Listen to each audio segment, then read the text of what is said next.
Bem-vindos a esta nossa análise de hoje sobre a fisiologia do sistema digestório. A gente não vai olhar para o trato gastrointestinal só como um tubo orgânico comum, não. Vamos encarar isso como um sistema de trânsito incrivelmente inteligente e totalmente automatizado. Uma rede logística sem igual que extrai a vida de cada refeição. Certo, vamos mergulhar nisso. Por que será que só de pensar naquela comida favorita a boca já enche d'água? Bom, antes mesmo do alimento chegar, a digestão já está a todo vapor. É a chamada fase cefálica.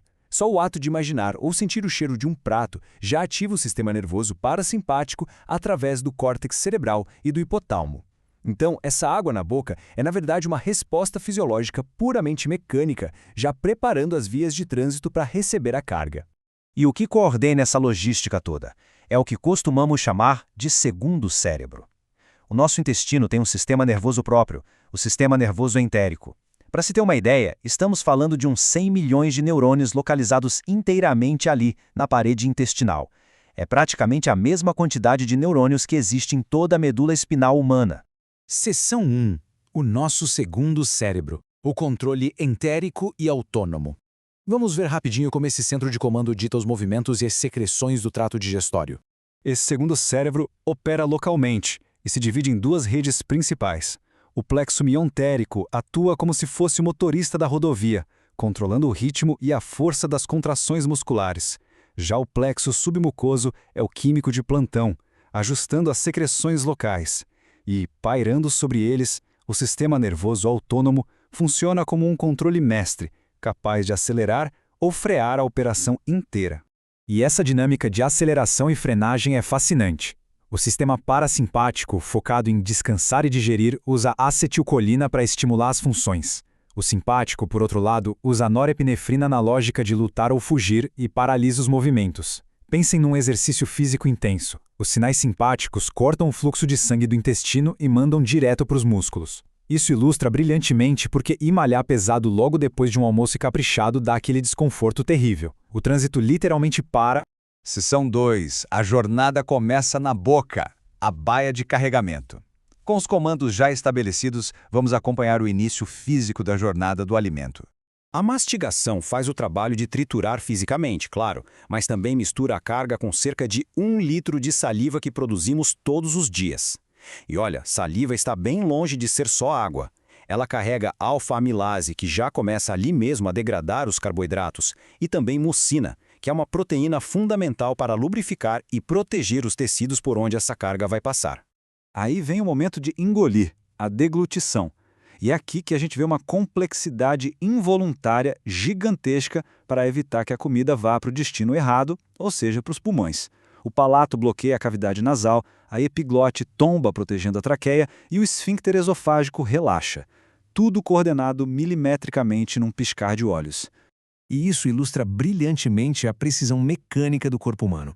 Em uma fração de segundo, a faringe deixa de ser uma via respiratória e se transforma em um trato de propulsão, com ondas contráteis garantindo que o bolo alimentar desça com total segurança até o esôfago.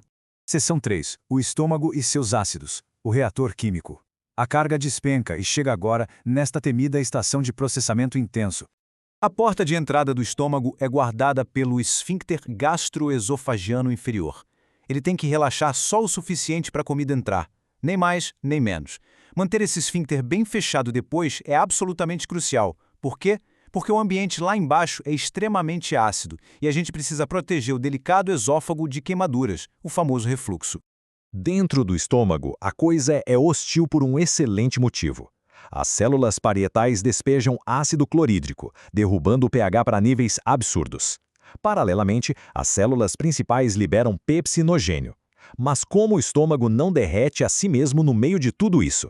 As células mucosas entram em cena, criando uma espessa barreira física de muco e bicarbonato. É uma blindagem química perfeita.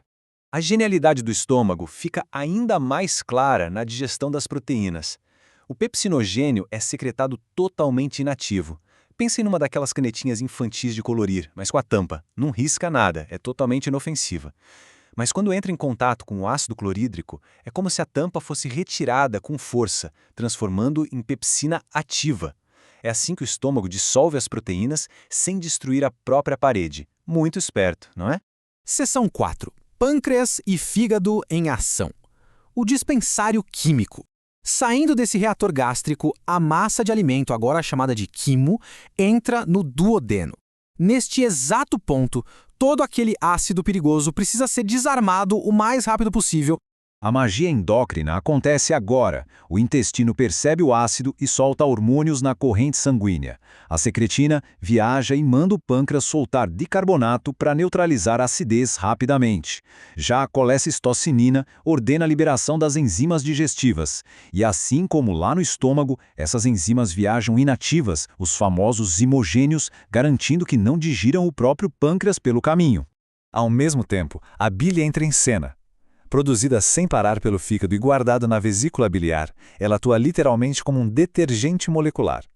Ela quebra fisicamente as grandes gotas de gordura, diminuindo a tensão superficial para que as enzimas chamadas lipases consigam de fato fazer a digestão. Seção 5. O trânsito intestinal.